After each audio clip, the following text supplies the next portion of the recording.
പറഞ്ഞോ. ഏട്ടാ, ഡോക്ടർ വന്ന് പൈസയുടെ കാര്യം ചോദിച്ചിട്ട് പോയി. അവര് പറയുന്നത് ഓപ്പറേഷൻ എത്രയും ലേറ്റ് ആവുന്നോ അത്രയും കാൽമുട്ടിന്റെ കാര്യം പ്രശ്നമാവുന്ന.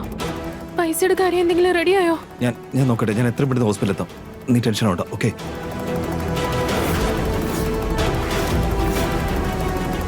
ഇവിടെ ഓൾറെഡി ഇത്രയും പ്രശ്നങ്ങൾ നടക്കുമ്പോൾ ഞാൻ സാറിനോട് ക്യാഷ് ചോദിക്കുന്നത് ശരിയായിട്ടുള്ള കാര്യമല്ല. വേറെ എന്തെങ്കിലും ചെയ്യേണ്ടി വരുമല്ലോ. എന്ത് ചെയ്യും?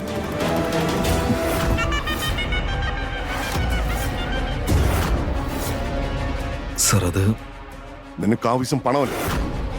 പറ, നിനക്ക് ആവശ്യം പണമല്ലേ? അത് ഇപ്പൊ തന്നെ നിനക്ക് കൈയോടെ കിട്ടും, അതും ഇവിടെ വെച്ച്. പക്ഷെ അതിന് പകരമായിട്ട് നീ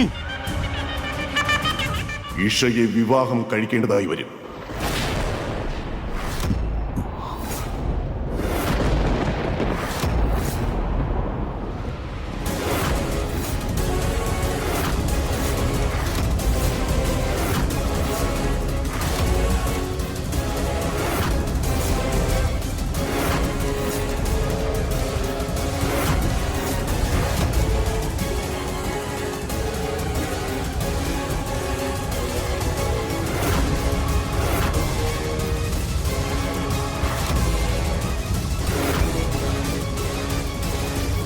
അതും ഇപ്പോൾ ഈ നിമിഷം. സാർ, അത്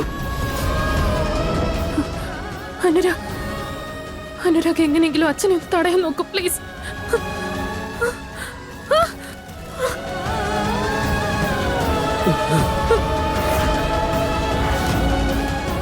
അച്ഛാ, നിങ്ങൾ എന്തായി പറയുന്നത്? ഇഷയും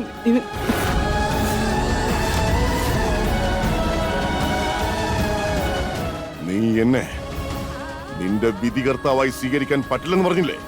എന്നാ നോക്കിക്കോ, നിന്റെ ജീവിതത്തിൽ ദുരിതം നിറഞ്ഞൊരു വിധിയാണ് ഞാൻ തരാൻ പോകുന്നത്.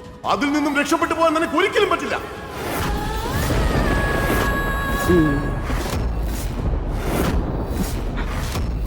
എന്റെ അഭിമാനം കൊണ്ടല്ലേ നീ കളിച്ചത്. എന്നാൽ ഞാൻ ഇനി നിന്റെ ജീവിതം കൊണ്ടാണ് കളിക്കാൻ പോകുന്നത്.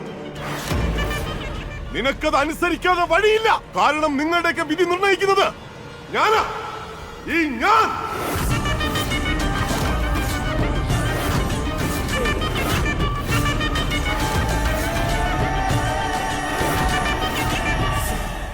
ഇല്ല, അച്ഛൻ എന്നോട് അങ്ങനെ ചെയ്യാൻ സാധിക്കില്ല. ഇല്ല അച്ഛാ, നിങ്ങൾക്ക് ഒരിക്കലും അങ്ങനെ ഒന്നും ചെയ്യാൻ കഴിയില്ല.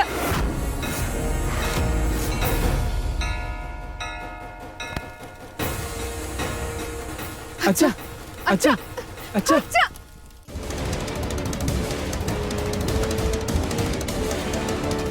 അച്ഛാ, അച്ഛന് ഒരിക്കലും ഇങ്ങനൊന്നും ചെയ്യാൻ കഴിയില്ല. അച്ഛാ, മിണ്ടരുത്, ഒരക്ഷരം മിണ്ടിപ്പോകരുത്.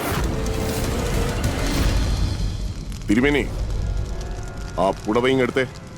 അരുത്, അരുത്.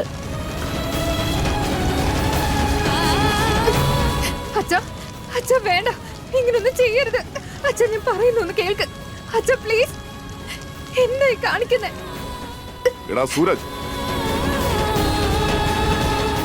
ഇതിന്റെ ഒരു അറ്റം കെട്ടിക്കോ. സമയം അധികമില്ല. ഇല്ല, ഇല്ല, സൂരജിന്റെ തെറ്റാണ്. സൂരജ് എന്നോട് നീ ഒരിക്കലും ഇങ്ങനൊന്നും ചെയ്യില്ലെന്ന് എനിക്കറിയാം.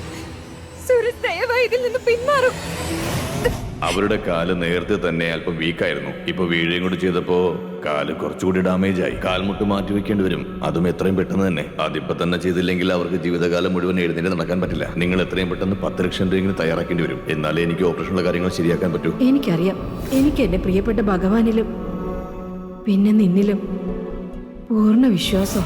ഏട്ടാ, ഡോക്ടർ വന്ന് പൈസയുടെ കാര്യം ചോദിച്ചിട്ട് പോയി. അവര് പറയുന്നത് ഓപ്പറേഷൻ എത്രയും ലേറ്റ് ആവുന്നോ അത്രയും കാൽമുട്ടിന്റെ കാര്യം പ്രശ്നമാവുന്ന. പൈസയുടെ കാര്യം എന്തെങ്കിലും റെഡിയായോ? ഞാൻ നിങ്ങൾക്ക് വാക്ക് തരാം. ഇന്നിതാ ഈ നിമിഷം മുതൽ ഞാൻ എല്ലാ തരത്തിലുള്ള ഒരു ബ്രഹ്മജീവിതം നയിക്കുന്നതായിരിക്കും. കാൽമുട്ട് മാറ്റി വെക്കേണ്ടി വരും, അതും എത്രയും പെട്ടെന്ന് തന്നെ. അതിപ്പോ തന്നെ ചെയ്തില്ലെങ്കിൽ അവർക്ക് ജീവിതകാലം മുഴുവൻ എഴുന്നേറ്റ് നടക്കാൻ പറ്റില്ല. നിങ്ങൾ എത്രയും പെട്ടെന്ന് 10 ലക്ഷം രൂപയെങ്കിലും തയ്യാറാക്കേണ്ടി വരും. എന്നാലേ എനിക്ക് ഓപ്പറേഷനുള്ള കാര്യങ്ങൾ ശരിയാക്കാൻ പറ്റൂ. പക്ഷെ നിങ്ങൾ കാശടയ്ക്കാതെ എനിക്ക് മറ്റൊരുക്കങ്ങളൊന്നും ചെയ്യാൻ ഞാൻ കഴിയില്ല. നിങ്ങൾക്ക് വാക്ക് തരാം. ഇന്നിതാ ഈ നിമിഷം മുതൽ ഞാൻ എല്ലാ തരത്തിലുള്ള ഒരു ബ്രഹ്മജീവിതം നയിക്കുന്നതായിരിക്കും. സൂരജ്, നീ അവിടെ നിന്ന് എന്താ ആലോചിക്കുന്നേ? നീ ഞാൻ പറയുന്ന കാര്യങ്ങളൊക്കെ അനുസരിക്കുന്നവനല്ലേ? സർ എന്നല്ലേ നീ എന്നെ വിളിക്കുന്നേ? അപ്പോൾ നീ എന്റെ ഈ തീരുമാനം അംഗീകരിച്ചേ പറ്റൂ. ഇങ്ങോട്ട് കയറി വാ. സൂരജ് വരാനാ പറഞ്ഞത്. ഞാൻ വല്യമ്മയ്ക്കും വല്യമ്മയുടെ കാലിനും ഒന്നും സംഭവിക്കാൻ അനുവദിക്കില്ല. മനസ്സിലായോ?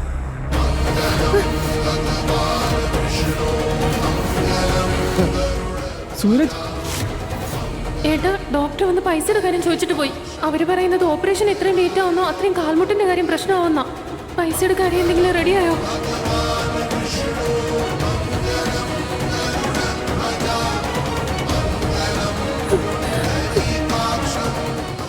എനിക്കറിയാം, എനിക്ക് എന്റെ പ്രിയപ്പെട്ട ഭഗവാനിലും അതുപോലെ നിന്നിലും പൂർണ്ണ വിശ്വാസമുണ്ട്. നോക്ക് സൂരജ്, സൂരജ് നീ ഒരിക്കലും അങ്ങനൊന്നും ചെയ്യരുത്. നിർത്ത. ഞാൻ നിന്റെ തലയിൽ വയ്ക്കുന്നത് ഈ ബ്രഹ്മചാരിയായ ഗുണ്ടയാണ്.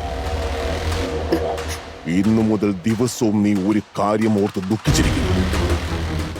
സ്വന്തം അച്ഛനെതിരെ പ്രവർത്തിച്ചത് തെറ്റായെന്നുള്ള കാര്യം. ഇനി മുതൽ ദിവസവും ശ്വാസം മുട്ടിയായിരിക്കും നീ ജീവിക്കുന്നത്. ആ തലയിലെടുത്ത് നിനക്ക് മാറ്റാൻ കഴിവുണ്ടെങ്കിൽ മാറ്റി കാണിക്കുന്നീ. ഞാനൊന്ന് കാണട്ടെ. തലയിലെടുത്ത് മാറ്റാൻ മാത്രം എന്റെ മോൾക്ക് ശക്തി ഉണ്ടെന്ന് ഞാനൊന്ന് അറിയട്ടെ. കഴിയൂ നിനക്ക്?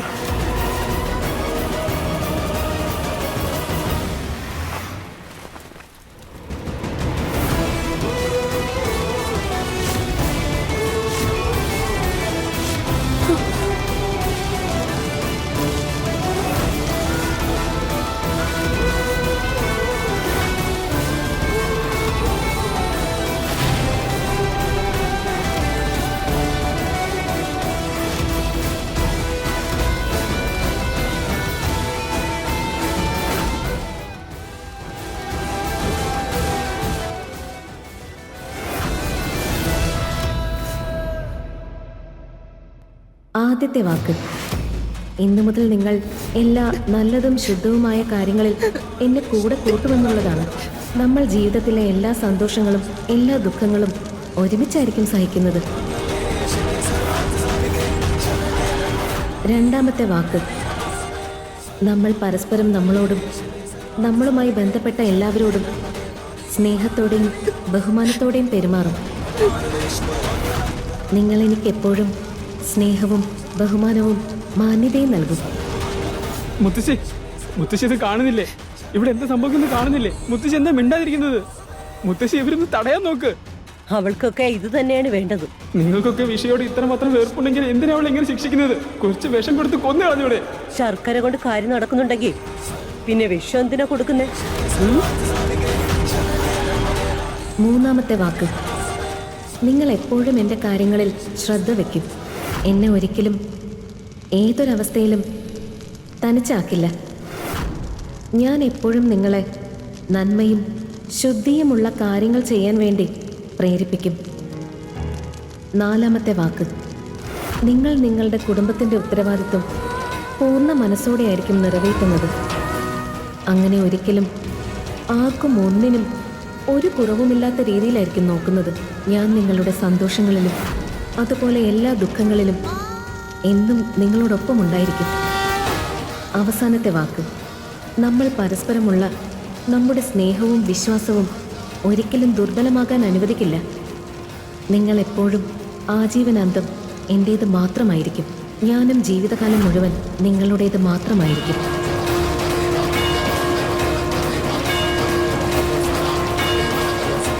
അപ്പോ ഈ ചടങ്ങ് പൂർണ്ണമായിരിക്കണോ? ഇതോടെ വലം വെക്കല് തീർന്നു. ഇന്നു മുതൽ നീ എന്റെ ഭർത്താവായി കഴിഞ്ഞു. ഇതോടെ നിങ്ങൾ ഭാര്യാഭർത്താക്കന്മാരായിരിക്കണോ?